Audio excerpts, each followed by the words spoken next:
Nous allons voir un nouveau tutoriel sur cette gestion commerciale évolution 2019, toujours dans notre thématique des cas particuliers sur les documents de vente.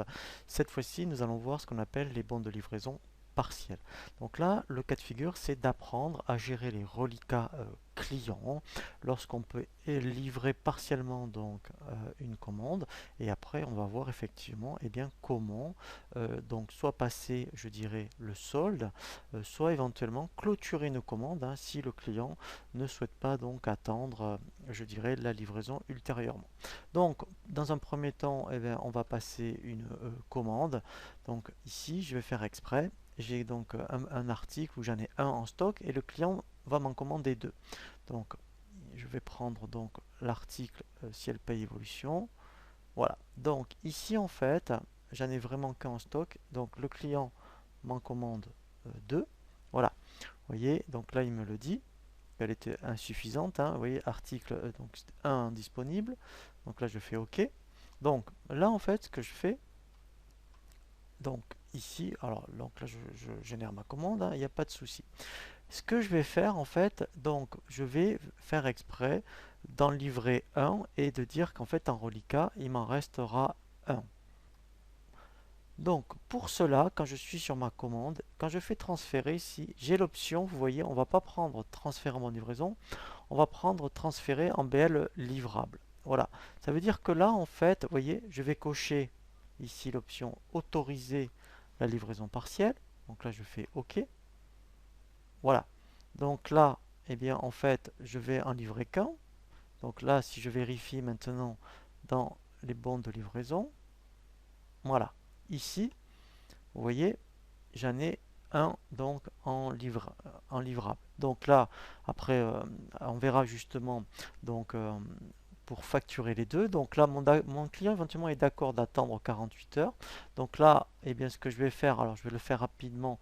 Je passe une commande fournisseur. Donc là, en fait, directement, alors je vais générer un bon de réception. Alors on verra le circuit des documents d'achat juste après.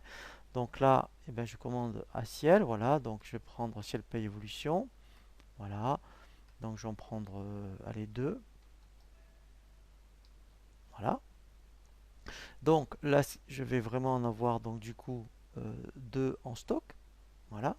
Donc maintenant, ce qui se passe, en fait, je vais donc livrer mon deuxième. Donc je vais recréer un BL. Comme ça, on verra aussi comment regrouper deux BL sur une facture. Donc là, je vais livrer eh bien, donc le ciel paye évolution manquant. Voilà. Voilà. Donc là, en fait, eh bien, j'ai mes deux BL. Alors, aussi, ce qui aurait été intéressant, c'est que j'ai dans les commandes non livrées, j'ai aussi, je peux consulter, vous voyez, non livré client. Voilà. Donc là, les reliquats.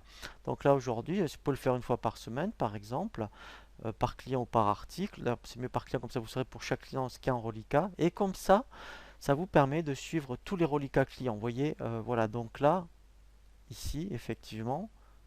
Voilà, parce que comme j'ai pas encore validé mes BL, voilà, moi ça me permet de suivre mes reliquats. Donc là, ce que je vais faire, eh bien, je vais valider mes deux BL.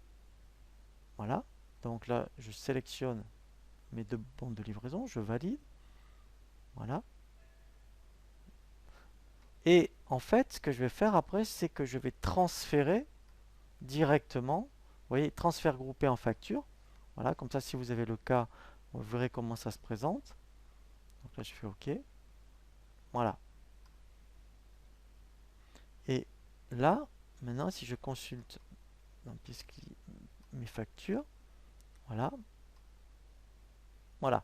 Donc là, au moins, voilà. Et puis, ce qui est bien, vous voyez, c'est que vous avez, voilà, si on fait aperçu, vous allez voir, c'est plus clair. Voilà, je fais aperçu. Voilà. Et bien là, au moins, voilà, vous voyez, en plus, le client voit bien l'historique avec les deux BL. Donc, par rapport, donc, s'il y a eu des livraisons partielles.